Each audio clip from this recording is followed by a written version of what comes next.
कि सीधे केवल प्रिया प्रीतम और आप, बीच में कोई नहीं। असंख्य सहचरियां भी हैं, तो आपका ऐसे प्रिया प्रीतम से प्यार है कि जैसे आप और प्रिया प्रीतम, बस दूसरा कोई नजर नहीं आएगा।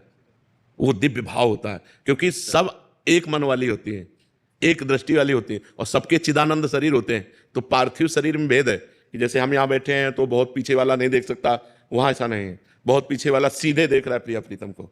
और आपको पान की बीड़ी प्रसादी मिली तो सबको मिल गई, क्योंकि सबका मन एक है, सबका प्राण एक है, बिल्कुल भेद नहीं, तो एक अभेद दृष्टि। अब वो वहां के भाव का वाणी से कैसे वर्णन करें।